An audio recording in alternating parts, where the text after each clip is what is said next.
your loved ones choosing drugs over you. Over 20 million Americans over the age of 12 have some sort of prescription drug addiction. This is a worldwide problem, and we need to do something about it as soon as possible.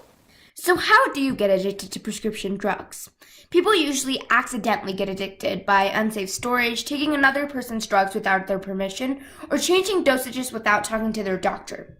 Getting addicted to prescription drugs can also lead to many health effects, such as problems with digestion, thinking differently than usual, respiratory issues, and tense muscles in their arms and legs. Today, there aren't many good solutions in the market to look for prescription drug addiction. The some that are there are a database of prescriptions that are bought so that doctors can check up on how many times a person is buying the same medication. And the second way is just by observing signs or symptoms of a patient. With the latest advancements and understanding of the human genome, we now have a better idea of the role of genes in addiction and illnesses. My approach is to look for a solution to the problem at a genetic level.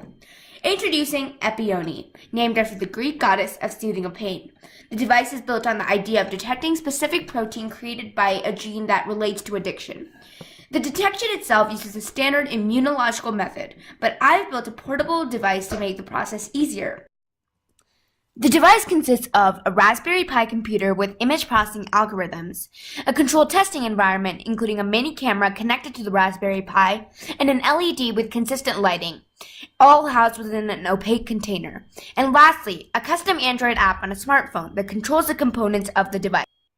When Test Sample is clicked on the app, the Raspberry Pi takes a high-resolution picture of a cuvette with the sample and sends it back to the mobile app.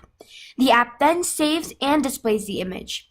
It gives you the option to either share the image to send to remote technicians or analyze the image to receive the results. When Analyze Results is chosen, in the back end, the Raspberry Pi compares the sample image to the base image of a normal protein produced by the mu opioid receptor.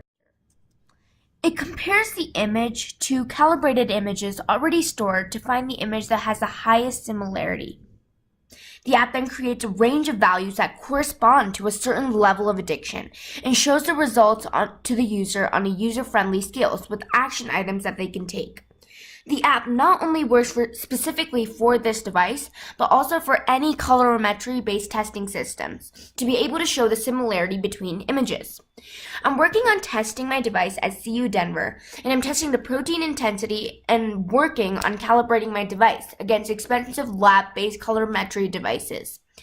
In the future, I would like to test my device with OPRM1, calibrate my device, look at self-testing for patients, and meeting with physicians and scientists to find out a need for a solution.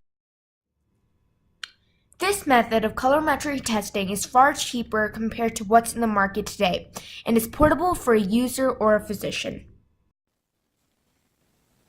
Most people have drug addiction or drug abuse because by the time they're already addicted, it's too late for them to do anything about it. Hopefully, with my device, I can solve this problem as soon as possible. Thank you.